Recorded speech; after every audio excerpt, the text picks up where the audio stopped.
យើងរស់នៅក្នុងជីវិតដ៏ស្រស់ស្អាតនេះទាំងដឹងថាអ្វីៗដែលយើងកំពុងឃើញវានឹងរលាយហើយคล้ายទៅជាអតីតកាល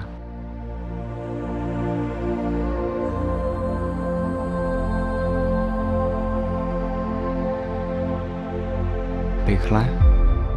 វាពោពេញទៅដោយក្តីសុខឬចម្រើន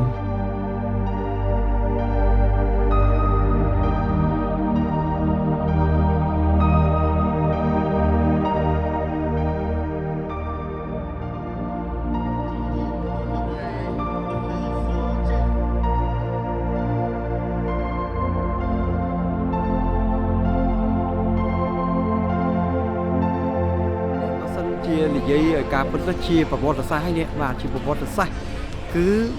គឺថាមិនមែនតែប្រជាជនកម្ពុជាប្រជាជនទូទាំងប្រទេសប្រជាជនយើងណា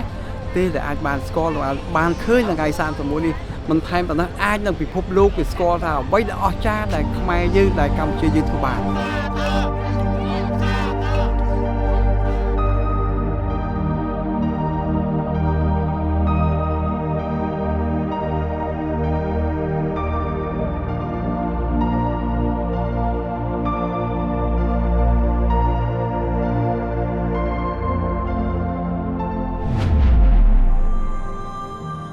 តែពេលខ្លះទៀតវាមានទុក្ខលំបាកជាច្រើនមិនចង់ឲ្យជួបសង្គ្រាមទេចង់ឲ្យតែសុខសន្តិភាពណាកូនចង់ឲ្យជួបទេវេទនាណាមកយាយក៏លពលពោតមកយាយលើកទំនុកក៏ឃើញបន្លាយក៏ឃើញណាកូនទុកតាវាចេះណាអញណាចាប់អញអញជ្រូអូចាំមិនក្រាប Oh my god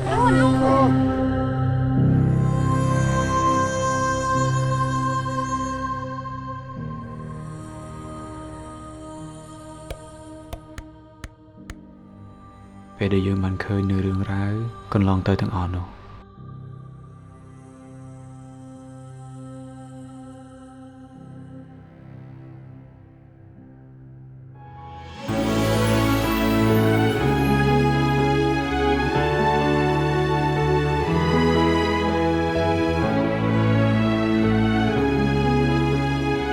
ការបង្ហាញដ៏ច្បាស់